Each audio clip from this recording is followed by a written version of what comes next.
and welcome to Titanium Taras Tarot, and today I'll be doing a reading for Aquarius, okay? So this is for any planner or story you have in your chart under Aquarius. First of all, I want to say thank you for all your views, your likes, your shares, your subscribes, and your comments. I love comments. I might not answer all of them, but I absolutely read them all. Okay, so thank you for those. Now, what was I going to say? Yes, we all have an... actually, that goes after. So the way I work is that I first pull cards from the Nadlech Valentine Fairy Tarot deck, then I clarify those with the Brian Froude's Fairy Oracle, and if I need any further clarification, I use Sylvia Netzer's Mirror Truth Lenormand deck. Now, we all have an intuition, and it's key that we learn how to use it, so check out the video I post on Monday for that. And a reading is like a snapshot of the possible future that might arise if you continue doing what you've been doing up to this point. If you don't like it, change what you're doing. It's as simple as that. And yes, as simple as that. And thank goodness that we have an array of possibilities to choose from at any given moment. So all you have to do is pick one and work towards it. Now, with that being said, I want to also mention that the main aim with my videos is to give you food for thought or a whole new perspective on what is happening, what happened, or what will happen. Okay? So, with that being said, my gorgeous Aquariuses, let's get into your cards. Yeah! I'm a little excited at this point.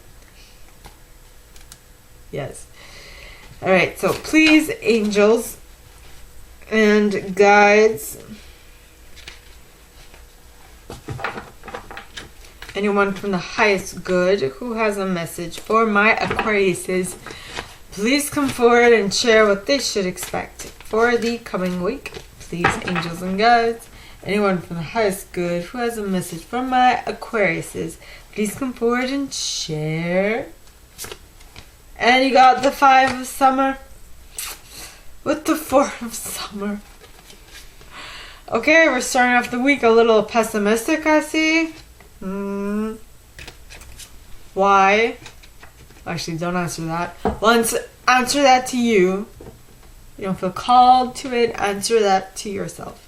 So, please, angels and guides, anyone for the highest good who has a message for my Aquariuses, please come forward and share what else they should expect for the coming week. Please, angels and guides, anyone for the highest good who has a message for my Aquariuses, please come forward and share. And you got the 6 of Autumn. Now that is a good thing. Yeah. 6 of Autumn with the Prince of Autumn at the bottom of the deck. Ooh. With the King of Winter, the Queen of Winter. Huh. Interesting. I'm going to take these. So, 6, Prince, King, and Queen. Adoption.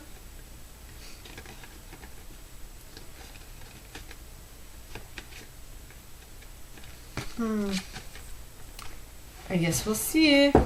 So, please, angels and guides, anyone that has good who has a message for my Aquariuses, please come forward and share what they should expect for the coming week.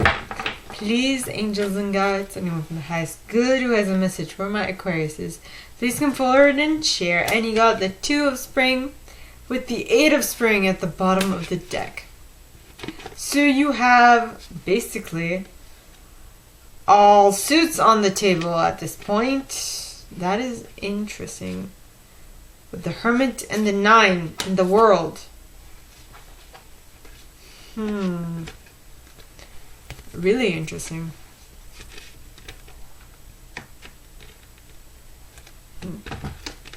Okay. So, please, angels and guides, anyone for the highest good who has a message for my Aquariuses, please come forward and share what they should expect for the coming week.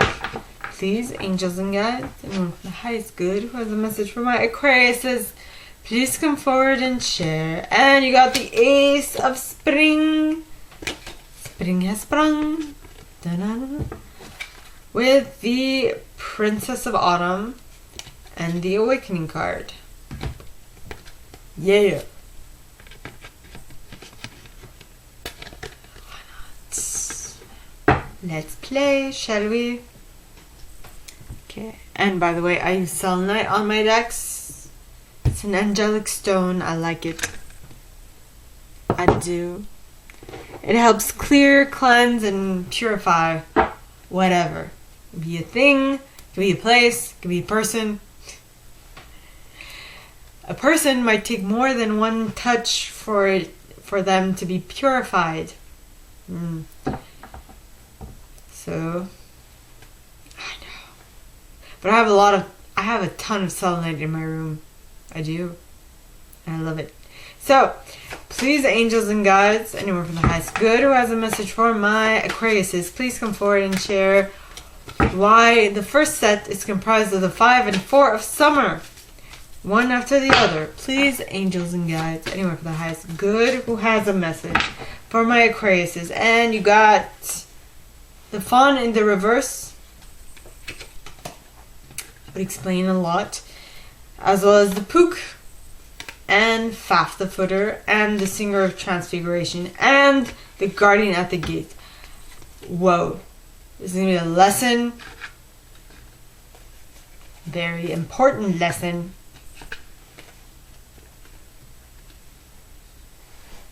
Just take it. Alright, next you have the 6 of Autumn, the Prince of Autumn, the King of Winter, and the Queen of Winter. So please, angels and guides, anyone for the highest good who has a message for my Aquariuses, please come forward and share why the 4th set is comprised of... Did I say 4? I mean, the 2nd set is comprised of all these cards. Please, angels and guides, anyone for the highest good who has a message for my Aquariuses. And you got a collective of pixies with the feline at the bottom of the deck. Feline. It's not the way you turn.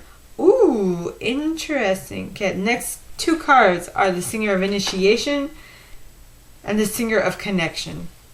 Nice. Energy singers. Super cool. Nice.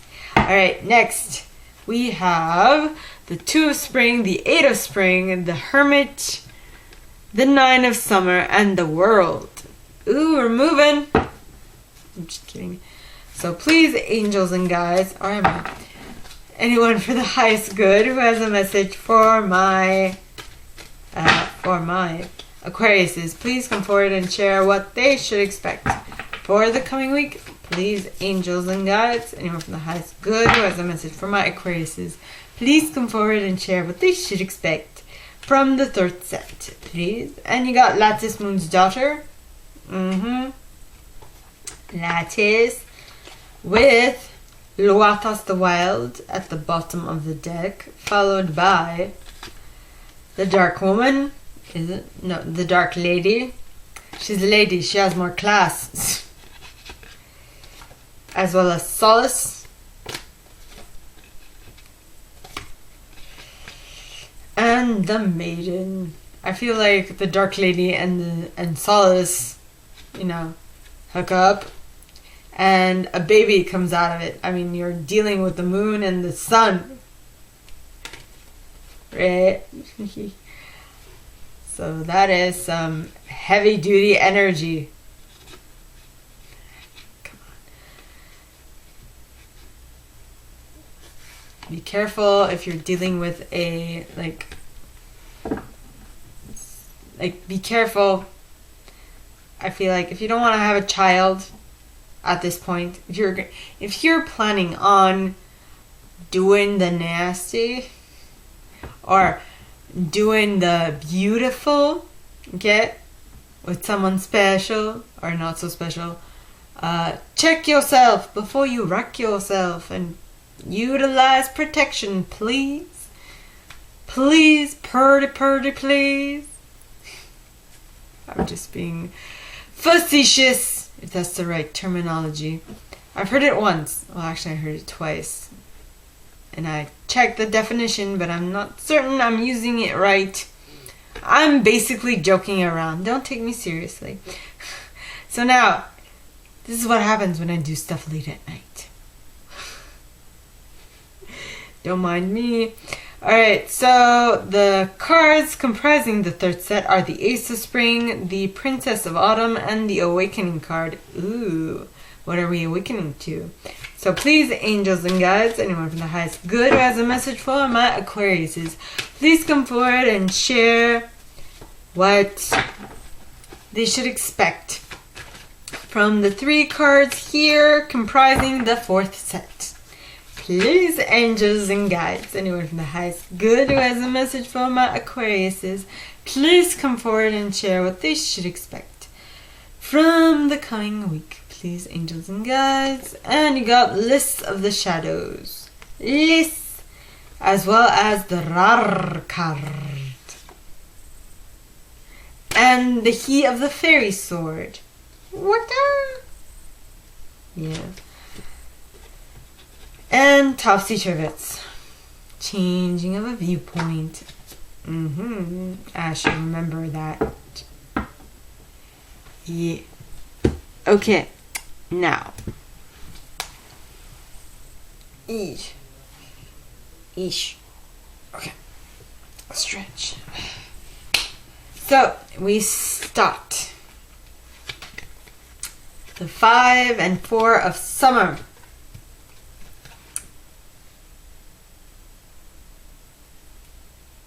I feel like saying, eat your heart out. That's what I heard. It's gonna become clear in a little bit. Okay, so the 5 of summer, alright, talks of trust that there is a reason for everything that happens. Remove yourself from the negative emotions of others, focusing on that which frightens or worries you. Yeah. Next, you have the 4 of summer. Now, the 4 of summer is being distracted and failing to see a magical opportunity. Taking someone or something for granted. Discontentment with life. Yeah. Discontentment.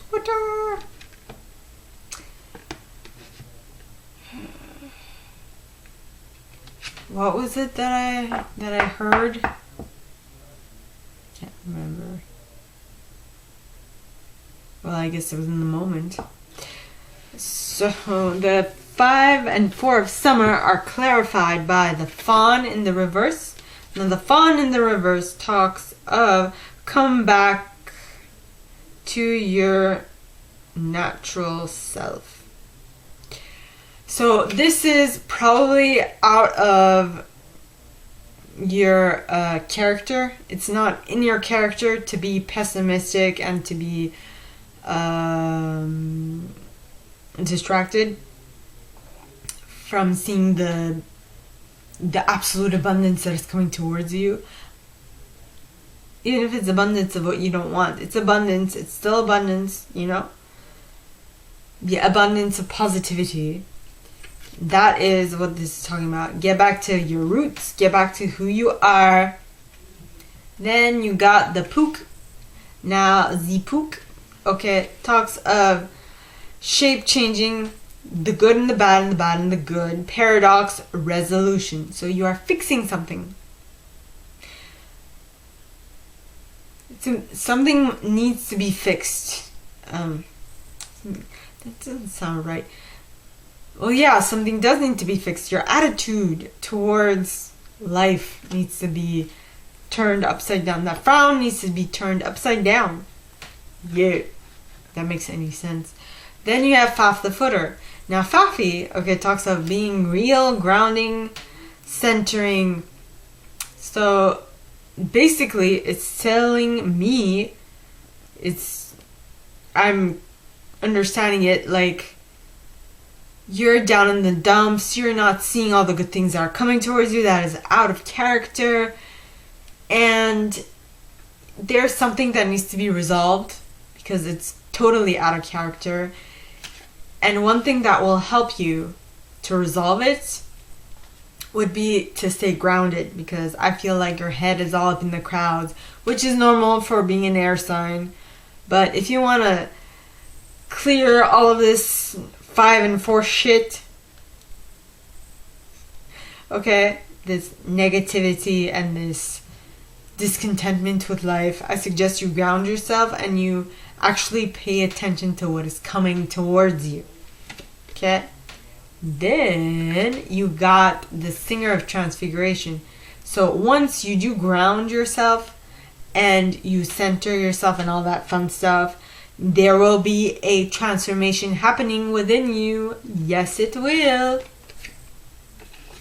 Absolutely. Next, you have the Guardian at the Gate.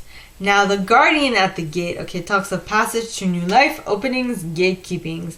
And because of this releasing of the old pessimism and all that unfun stuff, you are definitely moving forward with your life, which is amazing. It is. Now, next set. Set number two. Set number 2. Alright, starts out with autumn and then moves on to winter. Which is funny, because I remember when I pulled these cards, I talked of adoption. You know? King and Queen of Winter adopt Prince of Autumn. I can see the tabloid now.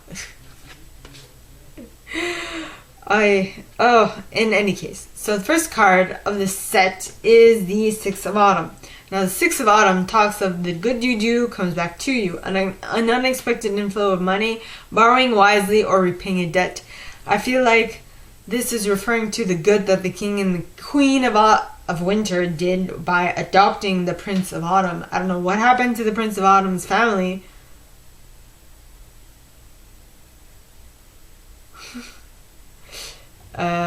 For some reason when I said Prince of Autumn, it sounded like I remember the Addams Family. I do not know why, but I just did. So if that has any relevance to anyone, just let me know. If you feel like, if your intuition tells you, check it out. Okay, because there might be something more significant in there for you. Alright, now. So, yeah, I don't know. Did the Addams Family adopt a child? I don't think so. The Addams Family.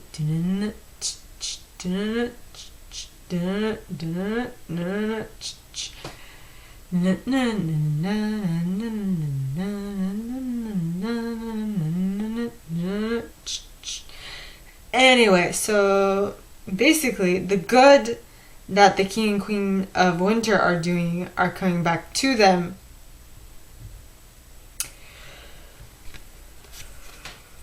That is making no sense at this point. I hope it will. So then you have the Prince of Autumn, and now the Prince of Autumn is a dependable, protective, chivalrous, humorous individual. It says cautious but wise action, meticulous attention to detail, kindness to others. I feel like during the adoption process, the King and Queen of Autumn were very, very, very attentionate to detail, and they were like, we ain't making a mistake by adopting this child who is not of our suit, if I can say that. What I just remembered is also on the Kelly Clarkson show, there was a family who adopted oh my goodness, I want to use a Caucasian family. No.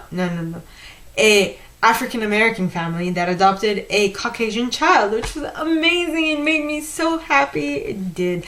But they also talked about all the stuff that comes along with it, meaning I'm guessing that's what they're going through. All the stares, all the police that were checking up on them, and the people who are like, did they steal that child or something along those lines?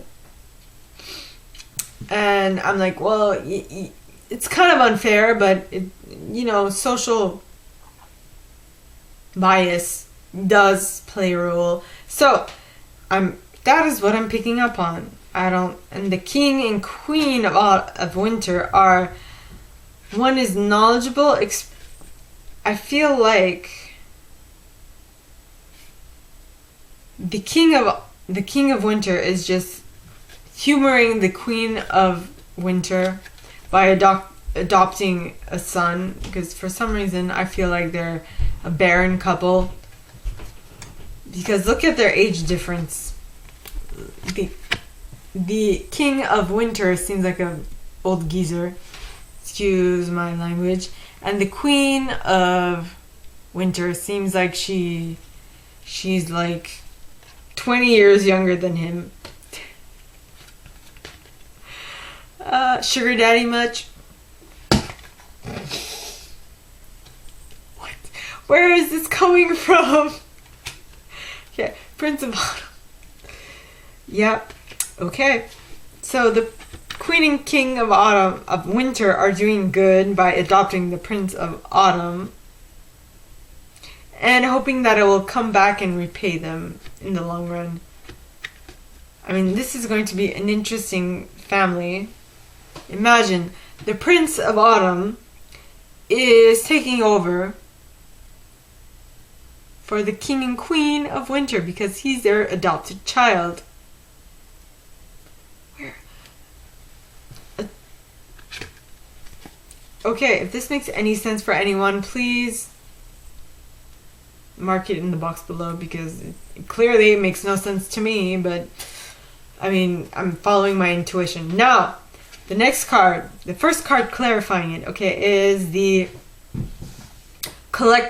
a collective of pixies. Now, a collective of pixies talks of duty, willingness, joyful participation, virtue. Oh, I just got a new idea. Imagine if the King and Queen of Winter were related to the King and Queen of Autumn, and for some forsaken reason, the King and Queen of Autumn were, I don't know, taken out of, like, were decommissioned or something, or beheaded or whatever. It was like a revolution. And the King of Queen of Winter took the Prince of Autumn into their family because of duty. Like, imagine if they were his godparents. Dang it. Whoa, this would be interesting. So they were doing it out of duty. And they also enjoy the Prince of Autumn's energy. So they were willing, and they were looking forward to the joyful participation of the Prince of Autumn into their loving family with the Prince and the Princess of Winter. Where am I going with this? I don't know. Then you have the feline, or as I like to call it, the filion. I don't know why. The feline, okay, talks of getting it right, delayed completions, tidying up loose ends. Is this about the adoption? Tidying up loose ends? Making sure that everything is done well? Maybe the King and Queen of Winter are just raising the Prince of Autumn while he comes of age. So they are, quote unquote, training him to be a good leader whilst he's growing up, because he needs a good and just leader to show him the way. Interesting. Okay. Then you have the Singer of Intuition. Now, the Singer of Intuition talks of perceptiveness, oracle powers, awareness, and trust. I feel like... What do I feel like?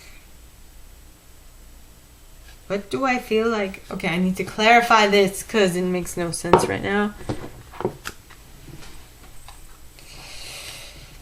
Okay, so please, angels and guides, anyone from the highest good who has a message for my... Ooh la la. We got Crossroads and the Mountain.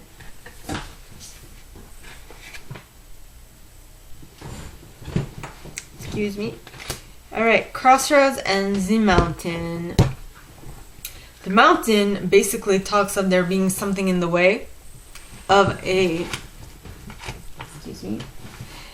Of there being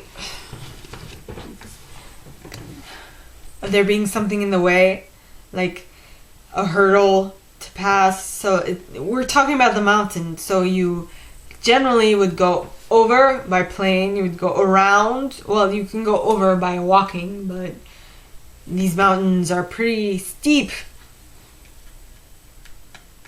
right? So you'd go around them by walking. You can go over them by plane and walking, which would be very time consuming. Or under them, you can you can burrow a tunnel. And then you have the crossroads, which is, if I remember correctly, you have a choice to make.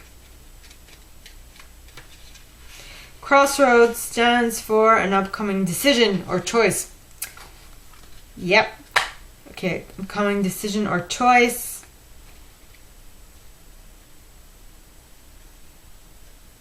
Maybe... So maybe the king and queen of winter are like, how are we going to raise the prince of autumn as well as our children? Like, we don't think the same as they did or do. How are we going to do it? I see all the obstacles in the way. And then they are like at a crossroads. Do we follow like family tradition, or do we follow, you know, I don't know, something else? The big conundrum of the era. And that's when the Singer of Connection comes to play. Now, the Singer of Connection talks of spiritual connection, karma, balance, empathy. I feel like the Queen of Winter would have spoken to the King of Winter in the sense of, he's family. We love him. You know, I'm sure if the tables were turned, the King and Queen of Autumn would have done the same. Even though our kids would not have been as young as they could have taken care of themselves. I mean, the Princess of Winter is the eldest looking princess in this deck. So I'm like, really? In any case, would she really need to be adopted? Or would she be able to take care of her brother, who is extremely out of control? But that's neither here nor there. Spiritual connection.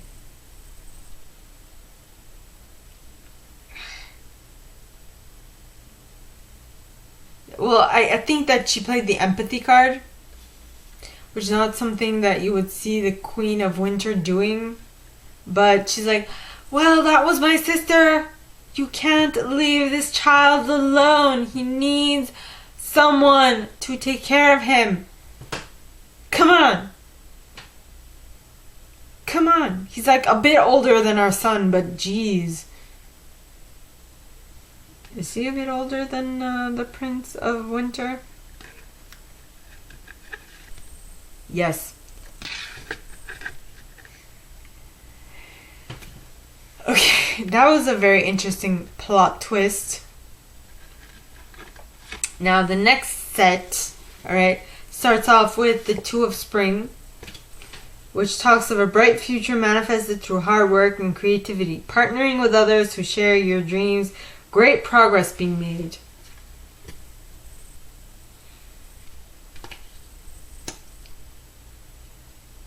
Well, I would think that this would be in regards to partnering, like the partnership that would be created with the adoption of the Prince of Autumn into the family of Winter.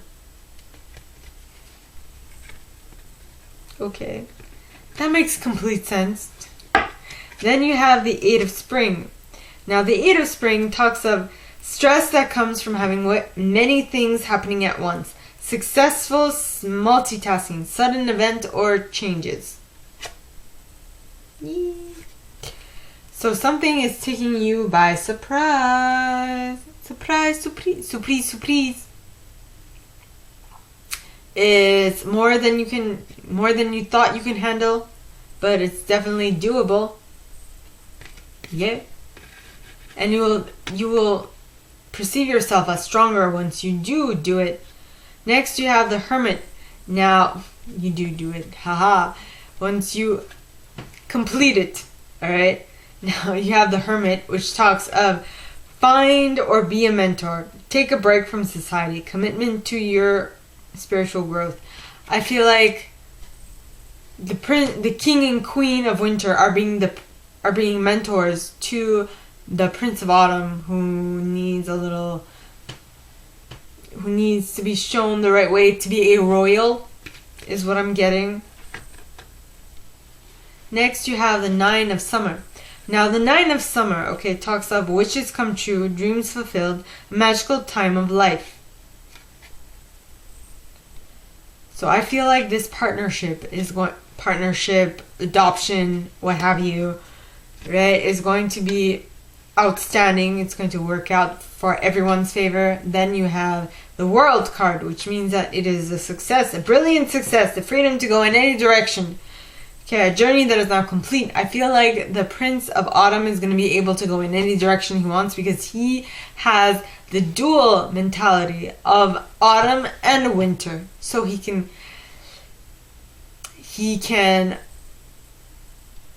manifest whatever he wants, materialistically speaking, and he can consciously and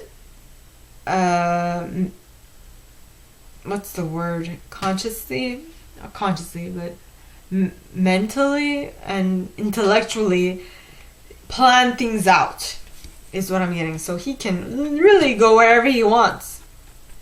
He's got all the possibilities in his corner.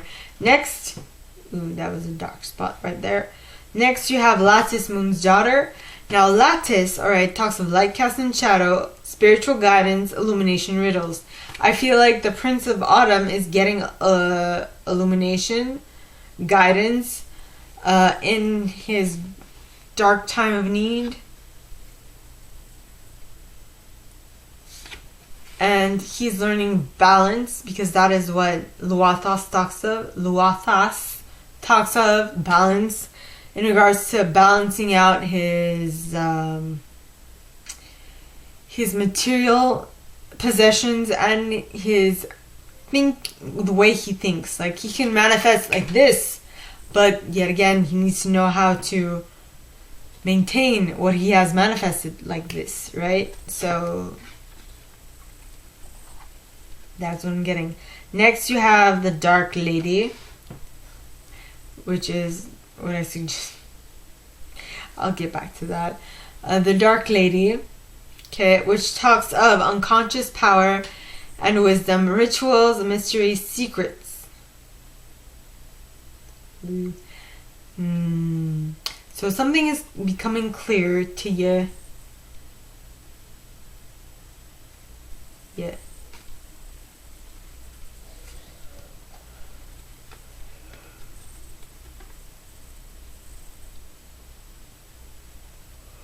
Hi. Something is becoming clear in regards to something that you have synthesized, because, I mean, the Solace card talks of knowledge, and the Dark Lady talks of unconscious. So you are synthesizing what you have known in your unconscious, and you're synthesizing it, and you're coming up with the best solution in regards to whatever could be done in a situation. Then that is allowing you to tap into an auspicious beginning, hope, joy, birth, growth. Something new is seeking expansion is what I'm getting. Yay. Now for the last set, my lovelies. Yes. Okay, the last set is comprised of the Ace of Spring in the upright, the Princess of Autumn in the upright, as well as the Awakening card. Now I feel like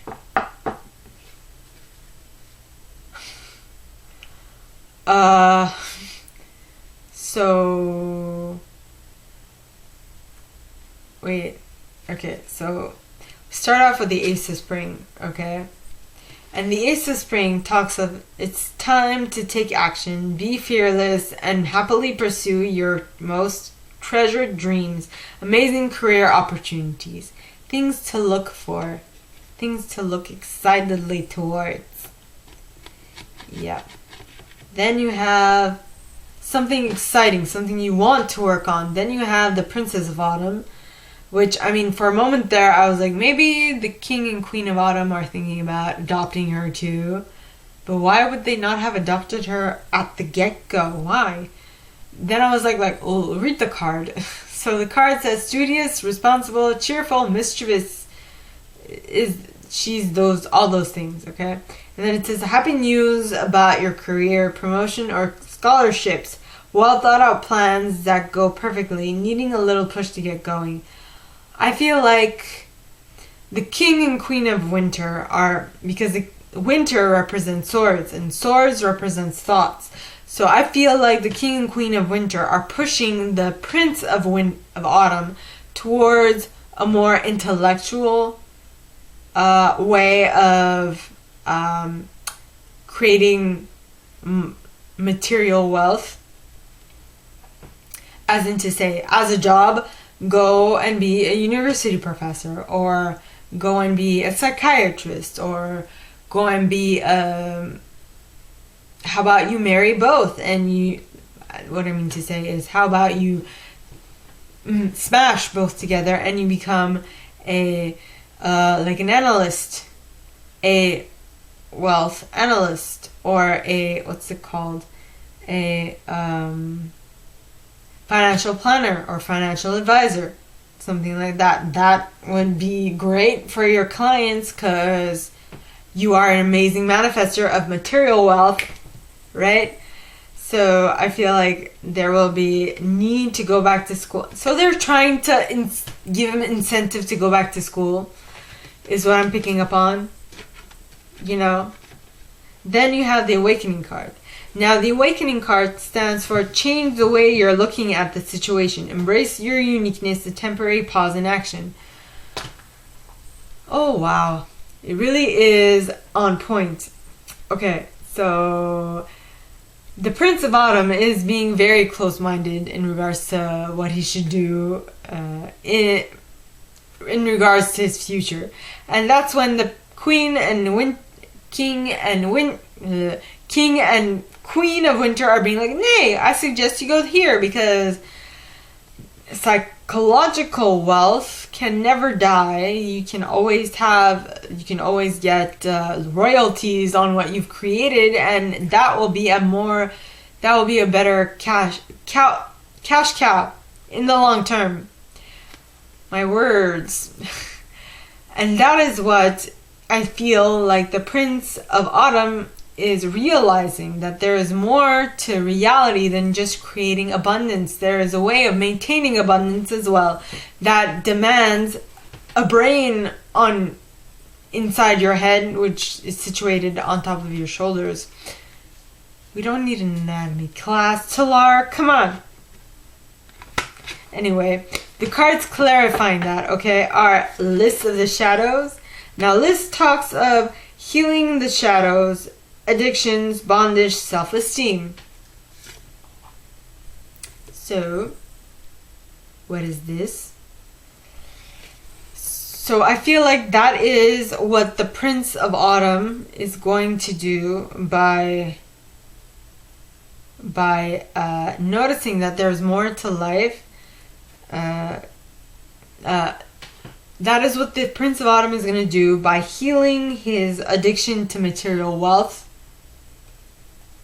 and which is kind of keeps him bonded and keeps him stuck and not being able to flourish and move past this.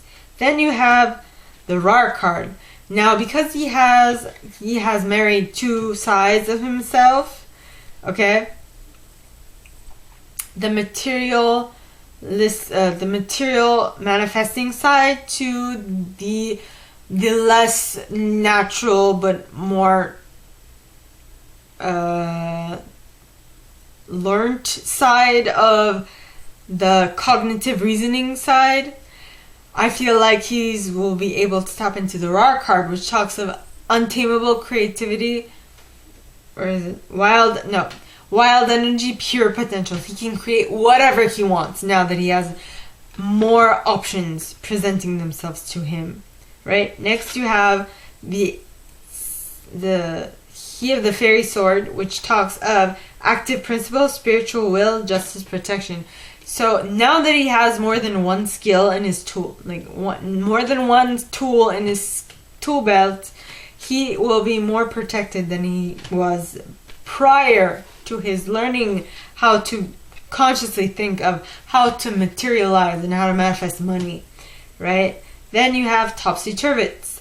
Topsy-turvets talks of changing of a viewpoint, fresh new looks, fresh looks, new ways of seeing. And I feel like that is what the King and Queen of Winter will have introduced him to. Because prior to his meeting his aunt and uncle, he was very,